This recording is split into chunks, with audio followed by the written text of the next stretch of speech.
Hey everyone, so I just wanted to walk you through the score a little bit and kind of show you what's going on. And this is it. It's 2 pages. It's extremely simple. There's a lot of bowing going on. So I wanted to talk about notation just a bit, and I think that this will probably evolve, with more input from all of you. This will evolve a little bit, but actually everything's on the page pretty much now. So it was important for me to get that. I really wanted to get that done quickly because I know Tim is going to be premiering this in like 2.5 weeks. This movement in San Antonio, so I wanted to make sure that he could get his hands on it. And then, the other things that might want to do are very subtle sorts of things, and also ideally with notation, you set it up in such a way that people don't have to ask you personally what something means. They can just read it, look at it, and it all works without a lot of like actual verbiage associated with things. So I'll be writing some of that as well to explain the notation system, but I wanted to make it as simple and clear as possible. So if you have any suggestions for ways that I can do some of these things that might be more clear, or things that you've seen before, something that's more standardized, then please let me know. I'd be happy to hear about that. So talking through the score just a bit, I'm going to zoom in. First off, everything's bowed except for a couple of pitches. There's one little section on the second page here, and there's a one note over here that's not. But I'll get to that in just a second. So as far as pitch bends go, what I decided to do was to use a triangle note head anytime the pitch that is sounding is different from the natural resonance of that bar without any weight on it, basically. Hope that makes sense. But for instance, this would be played on the C bar, but it's bent down to the level of a B and then brought up to a C again. So that way you don't look at it and just think, the sort of like automatic correlation between seeing the note on the page and where it lies on the keyboard. That way it sort of like sends up a little red flag. I know it's probably really straightforward anyway, but anything to keep you from having to like second guess things in performance. I know I'm the same way. Even if it's something like very straightforward and I have to like think about it for a split second, then it kind of throws me off, or it can potentially throw me off. So anyway, I just wanted to be a little more careful about that. Over here I have harmonics, and I could put the notes, like the sounding pitches, in parentheses up above. Or I mean, I'll probably put this in the performance notes, but it's always going to be the middle node. I mean, it only happens a couple of times in this movement, but if especially at the end, because it's a high E over here, that would be like way up in the stratosphere, the actual sounding pitch. So I thought it'd be easier just to put the circle over it, just the harmonic symbol. Next, oh yeah, it's worth mentioning with these triangle note heads as well. I picked this because I actually thought maybe it makes a little bit of sense that the point of the triangle is actually pointing to the note that it's supposed to be, or its natural resting area, its natural pitch.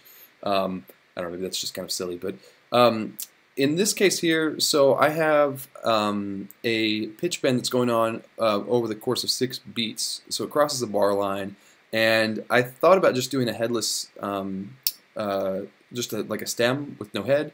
But that looked a little funny, and then I settled on using like a quarter sharp notation here. Not that it has to be exactly a quarter sharp at that point, but it's just indicating that this is moving smoothly from roughly a B up to the natural resonance of that bar, which is a C, over the course of this many beats. So it's kind of uninhibited by the bar lines. That's what I'm just indicating there. Over here I have this effect of quickly muting the bar. This could be done a couple of ways. I was kind of thinking that it could be just done with the bow, like it's a matter of just completely like maintaining contact with the bar, but just stopping the bow. I'm looking for a sort of like dramatic swell at the end of that this little phrase here. That, or it could be, I mean, you're just using one hand at that point. It could actually be like touched. It could be, I guess any number of ways to do that. So I don't know if there's a typical, again, I don't know if that's something, I think I've heard that in the Dean before. I think I've heard that in the Morning Doves sonnet. Yeah. So I don't know what the approach is there as far as technique goes. Although I have started going through that article. Joe posted like a link to really great. I guess it was like a dissertation. It was like 188 pages on a couple of pieces by Dean, a couple of vibraphone pieces. So I'm still like going through that. A lot of helpful information in there. Really, really great stuff. Anyway, so moving on, down here in 26, I have just a little note that this E is struck with a soft mallet. I could put it on a different staff, but it seems a little silly to make a different staff for just this one whole note. But I could do that. I don't know. Maybe that would be the better way to go, because that does happen again over here, and this is a little bit more. This seems like I could potentially put have two staves, and it wouldn't be quite too silly. But it might be a little bit more clear that way. In this case, I've just said all stem up note heads in this range are struck with a soft mallet. So basically, there is an A drone going on. Oh, that's actually something I should bring up as well. What I had in mind with this is actually like up bow, or down up, either way. But I wanted the change to actually come on beats 1 and 3. I assume that that's naturally how it would be anyway. But that all depends on well, a couple of things. Actually, I'll get to bow pressure in just a minute. That's one of the things that I'm curious about with that. But okay, back to this phrase. So this is bowed, these whole notes here are bowed, all this stuff is played, just like you hear in the mock-up. That's the thing, that's one of the great things about having the mock-up, right? You can hear, I can sort of craft things in such a way where you can hear like what I'm going for, and then I can kind of refine the notation to reflect that. So it's kind of nice having to not think about notation necessarily when I'm first working on something. They're basically just sounds. It's like, here's the sounds that this instrument produces, and I work with it like electronic music. I think that's a very helpful way for me to do things.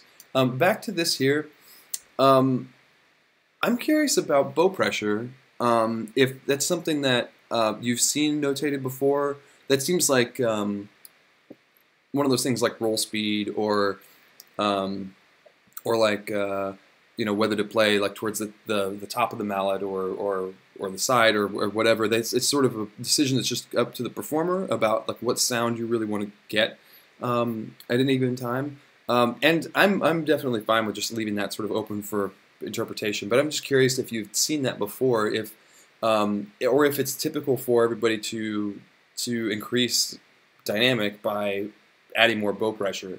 I know with strings, I've written some things before with flatando, where you or flatando do. This is my Portuguese coming out. Everything ends in u, not o. Flatando, where it gets this very ethereal sort of effect. You get a lot of bow noise and not as much pitch. I don't know if that applies as much with vibes. I mean, there's already a fair amount of bow noise, but I'm curious about just the different timbre that you could get. Like if you had something that was like very light bow pressure but was moving fairly quickly, like it could produce a decent amount of volume that way, but it wasn't necessarily through bow pressure. And I'm kind of curious. And this section right here is something that I think could be really interesting if it were a matter of actually increasing and decreasing bow pressure to get a different timbre out of that. Again, this is like really detailed stuff that we can kind of work on a little. I don't know, just like once you guys have some time to look at this and kind of play through some things. I'm just curious about that, if that's something you've seen before, and what the possibilities might be with that. Again, I don't have easy access to a vibraphone here, so I haven't been able to try this stuff out. I'm just sort of imagining what that would actually be like. So anyway, moving on, we're almost through everything here. At the end, I've got a harmonic on this upper E, on this high E, and it's the pitch rings until it just dies away. So once you stop blowing the note, let it ring, and then once it dies, then the piece is done. So it'll ring past the electronics probably, and I'm not exactly sure. I suspect that will ring out for a little while, but it might actually die more quickly than if it were in the lower register. So I'm not sure how many seconds this will be. I think it'll be kind of a nice effect, just sort of fading out at the end. Anyway, so that's the stuff there. And like I said, I'll make some adjustments to things, but this is, I mean, everything is down on the page here. So as far as like getting it ready to actually perform, I mean, I think it's just about there, and if any of you want to talk with me about any of the stuff, or you have ideas for anything here in terms of notation or technique or all that kind of thing, I'm all ears. So just let me know.